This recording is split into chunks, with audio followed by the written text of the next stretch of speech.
Hi,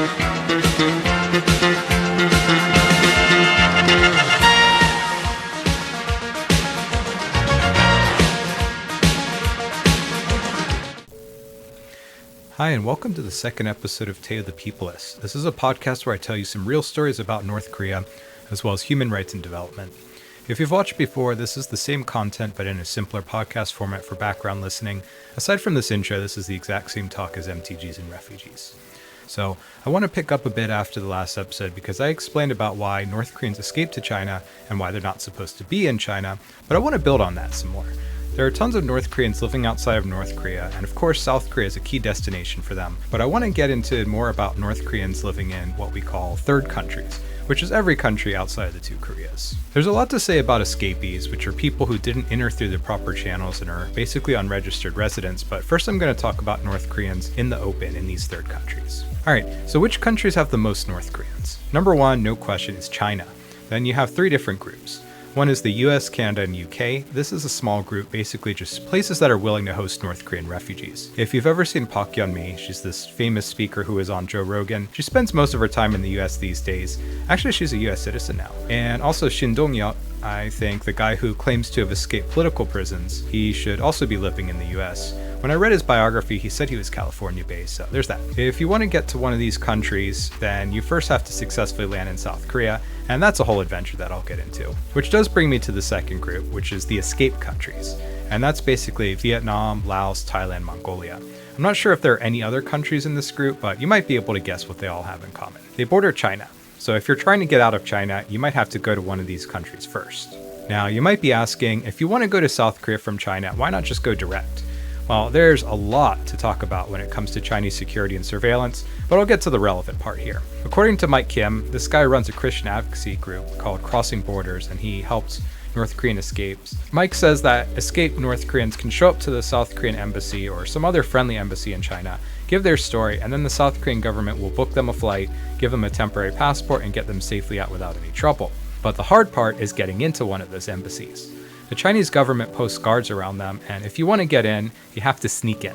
And that's once you're in Beijing anyway. So you can look at a map, the northeast border on North Korea is a bit of a ways from Beijing, and you have to get down there, which is not all that easy these days. This is China. So getting to another border is not necessarily easy either, but China has some pretty long borders, and I guess if there's no geese around, then you can sneak across if you go at the right time. There's not a whole lot of exit security because usually the Chinese government isn't all that concerned with people sneaking out like North Korea's. I mean, Chinese people can usually just take a plane or a bus if they want to go somewhere. It's not totally locked down for everyone. But North Korea is. You're just not supposed to leave North Korea.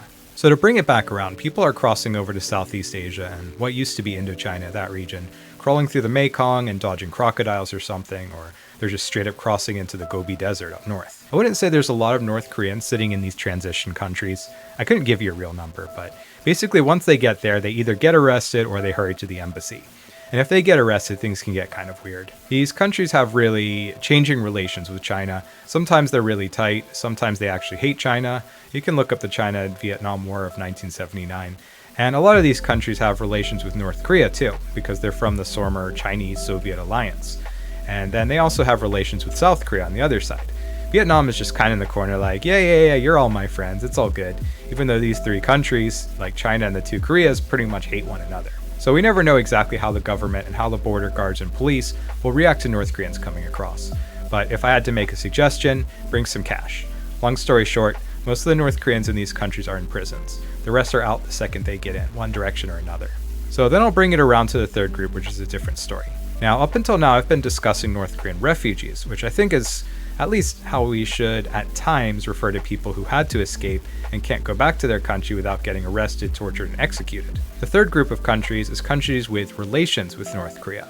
And North Koreans can be in those countries for official or semi-official reasons. Did you know Kim Jong-un studied in Switzerland when he was a kid? So you do have North Koreans from privileged positions who are living in Europe. I heard a story from this guy. He was a young guy who studied in France before he escaped North Korea totally. There's more North Koreans than you think studying abroad.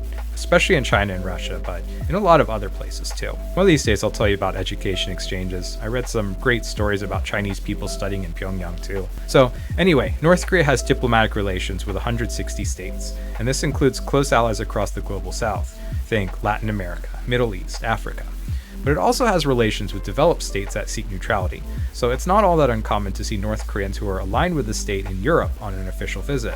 Don't ask for the exact numbers, diplomatic data is high-level clearance. It used to work the other way around too, before COVID. You can read this book, North Korea on the Inside Looking In. This Irish engineer, Dwalta Rovnin, I don't know if I can pronounce his name right, he was in there helping to set up sewers, roads, things like that on an aid project. So you can read and see what it's like for a neutral European to look into the country. I'll spoil it for you. Lots of red tape, don't open that door kind of stuff.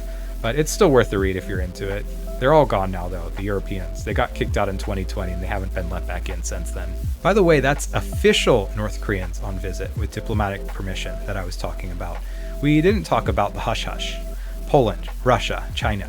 There's some more too, but what I want you to know is that these countries take in tens of thousands of irregular workers. Now, what do I mean by irregular workers? I'm not talking about simply unregistered aliens who cross the border without permission. I'm talking about how countries violate international law to bring in North Koreans. In 2017, the UN passed a resolution which basically says no one can hire North Koreans.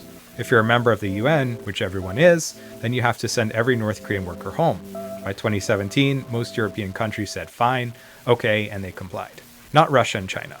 I swear every other day we get another new report telling us there's like 5 billion more illegal laborers over there. Okay, so here's what we heard from NK News and NKDB. Anton Sokolin, he's your guy. He knows everything about North Korea, Russia. They've been saying that Russia signs up North Koreans as students, right? You know, this guy Pak, he goes to St. Petersburg University or something. They get all kinds of fake or questionable documents. Do these dudes go to school? No, they're being transported out to BF Siberia to build houses. $10 a month, toilets don't flush, sleeping in steel warehouses. It's a really terrible way to live. Don't sign me up for that. At least 5 North Koreans just ran off while they were in Russia, and they're in South Korea now. I mean, wouldn't you? They were telling us these stories about how life was back over there. I was attending a conference about it. There was a speaker. He was telling us all what happened. There were like 16-hour days. Someone lost a finger or a hand or something, and they would just wrap them up and say, get back to work. I mean, it's up to you whether or not to believe it. It's not like we have photos of these work sites, but that's the situation as much as we can possibly imagine it right now. I mean, that's half the situation in Russia. The other half is soldiers. A couple weeks ago, North Korean news showed Kim Jong-un welcoming troops back. These dudes had to clear mines. You ever tried to clear a mine? Absolute madness. They're all missing body parts. And Kim is like, oh, what a great sacrifice. But I mean, come on, who sent them all out there to get their legs blown off? So you don't have to believe the labor scheme if you can't see it with your own eyes. But if even North Korea, the government, is openly admitting that they're sending troops to Ukraine, then I think you just have to say, yeah, that's going on. No, they do not want to be there. Do you want to be in Ukraine clearing mines? Come on. Okay, so next is workers in China. And this is a big one because there are all kinds of different schemes and arrangements. There's probably over 100,000 of them now. So I guess they don't care all that much about the UN thing anymore. What are they doing in China? I don't know, really basic stuff. I mean, factories, farms, seafood, really just your basic migrant worker jobs. If you get seafood from Dalian, there's a decent chance that it was processed by North Koreans. There was this whole thing in 2024 about seafood that you can eat in South Korea being made with North Korean labor. But it's 2026 now, and when I check online, they're still selling tons of cheap Chinese origin seafood in South Korea. So I don't know, I guess it's just not that outrageous to them. Clothing too. There were riots in 2024. North Koreans worked at clothing factories and then their bosses were just like, no pay for you. And that got them really pissed. And I'm genuinely worried that Chinese bosses just think that they can do whatever they want with North Korean workers, treat them worse than everyone else. That's what they were saying in Russia, that Central Asians got like $100 a month on these cold construction sites, and the North Korean workers were getting just $10.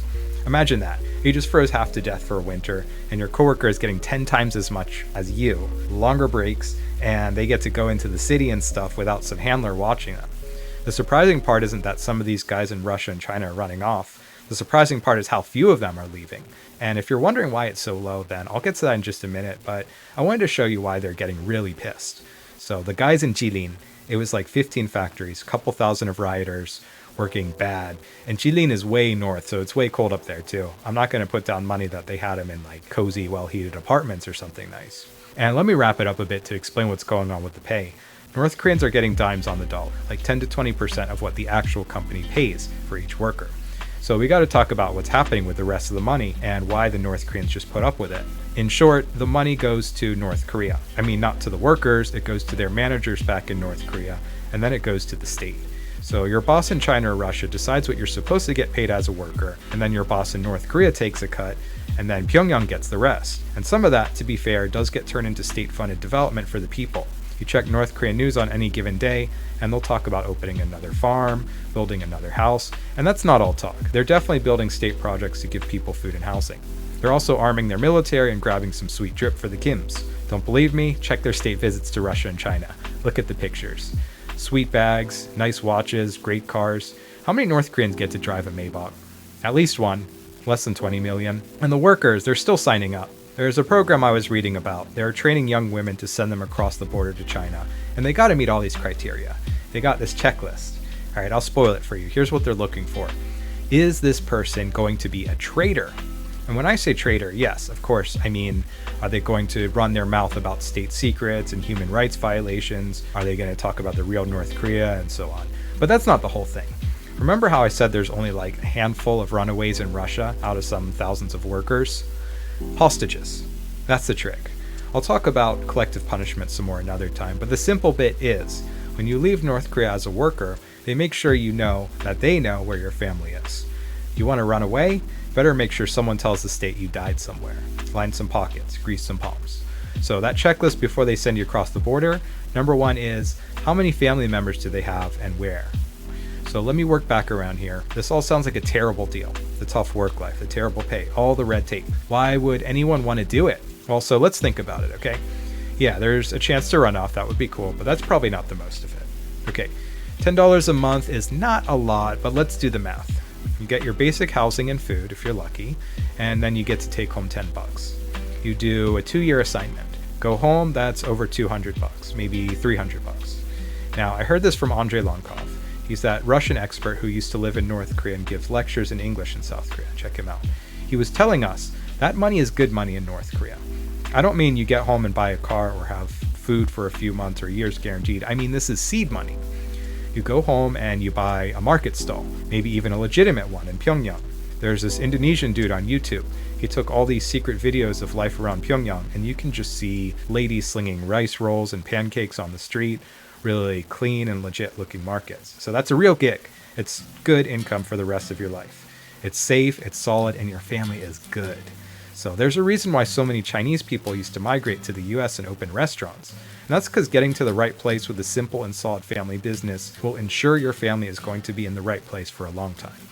And people are paying real blood and sweat for that family investment to stay completely in the white with North Korean law the whole time, even if they are in the gray with international law. They don't care about UN resolutions, dude. They just want to feed their families. Although if those UN resolutions really worked, and they could be clean and happy working real safe jobs in Russia and China, that would be the best.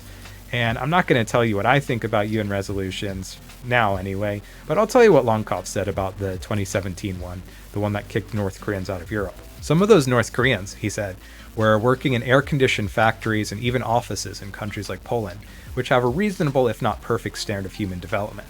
You want to get them out of those European offices and factories and send them where? To the factories and fields of rural North Korea? Think about that.